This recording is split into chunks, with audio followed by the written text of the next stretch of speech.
The length and hem of a jean can drastically change the way it looks, what outfits and what occasions they're appropriate for, so finding the perfect measurements for you is essential in finding your style.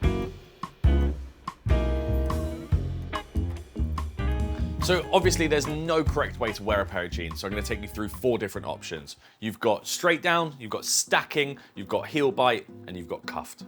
So historically, denim was raw and it would shrink to fit, so you'd buy it much longer, so when you did wash it, it might not be the perfect length. So you did get a lot of people cuffing their jeans. If you think of Cowboys or old Levi's adverts, there was always a nice hefty cuff. Luckily, nowadays, not all jeans are raw, so you can buy sanforized denim or you can buy pre-shrunk denim, which means that those jeans that you try on, you can be a lot more confident and they'll fit you exactly how you want them to. So as jeans moved away from workwear and became a bit more fashionable and something people wore every day, you started to see a lot of people wearing jeans straight down. So you would go in and you'd buy a pair of jeans with a certain width and a certain leg length. This works with anything from wide jeans to slim jeans, and it's much more about creating a clean silhouette. So you don't want something that bunches too much. You can think of it like a suit trouser where it goes straight down to the heel at the back and then bunches a tiny bit at the front with one break, but you don't want any true stacking. You want it to be really nice and clean.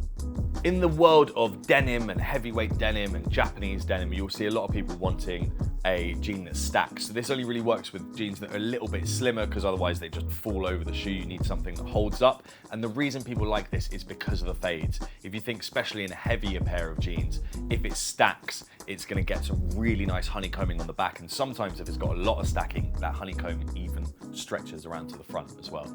So a really good rule of thumb when you're trying to think about what length to go for a good stacking on a pair of jeans, you can go a little bit longer, but the easiest way to do it is think about crotch to foot rather than crotch to ankle. So you just add a few more inches and stack up really nicely without having too much.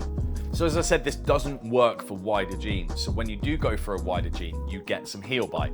So it will still stack at the front a little bit, not that much, more towards the ankle and the top of the shoe, but at the back it's going to drag on the floor and sometimes even go under the shoe. So this was something that was a lot more popular in grunge and kind of 90s, and you saw it push through into the early 2000s, and it's about having a really distressed and look in your jean and making it kind of look like you don't care, but this is something that people do intentionally now.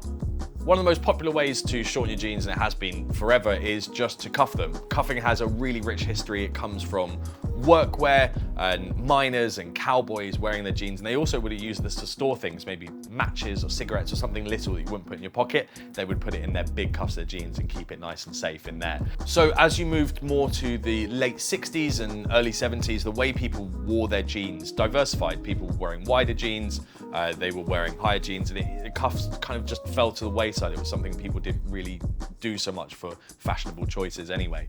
As we move more to the 90s and people started to actually buy vintage clothing and the circular nature of fashion really took a hold, people started to cuff their jeans again. I think for 2 main reasons. If you're buying vintage, you don't want to re-hem them and start again with the roping, but also people were looking back to references where people had cuff jeans. Cuffing your jeans can be broken down into a few different styles of cuff, but it's really, really simple. The first one would just be a simple single cuff. You can have a break cuff, which is just a little bit that tidies up the hem of a jean, or you can have a mid cuff, which is usually going to be about 1.5 inches. That's the kind of standard, really nice, tidy cuff. Or you can have a deep cuff if you want to go really traditional. A deep cuff would be maybe 3 to 4 inches or maybe even longer. That's that real cowboy look. Or you can have the exact same thing in a double cuff. So you just cuff it once and roll it again. The thing with that is you do lose the chain stitch on the top. So some people don't like to do that, and then they go for a Japanese cuff, which is a bit harder to explain, but it's a single cuff and then another cuff rolled underneath it, but not taken all the way up. So you can just see the chain stitch on the top there too. So a question I get a lot when I'm working in the shop is, should I cuff my jeans? Cuffing your jeans is something that is completely personal to you. It's a really, really classic look. But the problem is there's a lot of different widths of cuff. You can go for a tiny little 1/2 inch cuff. A standard is probably about 1.5 inches, but some people go for massive cuffs. Finn, I'm sure you've seen in a couple of videos, goes for really big cuffs, and I go for something maybe about 1.5 inches, 2 inches. So it really is a personal preference, but you've got to think about what you're referencing. If you want to look like more of the kind of denim cowboy look, then you go for a bigger cuff. If you want to look something maybe a bit more preppy or Ivy style, as we've touched on recently, you want to go for a much more tidier, slimmer cuff. but again, it is completely up to you. Once you've chosen the length of your jeans, you've got to think about how you want to hem them. So obviously we really love to do a chain stitch and use one of the, that's actually a darning machine, but I do have chain stitch machines here. You'd use a chain stitch for that.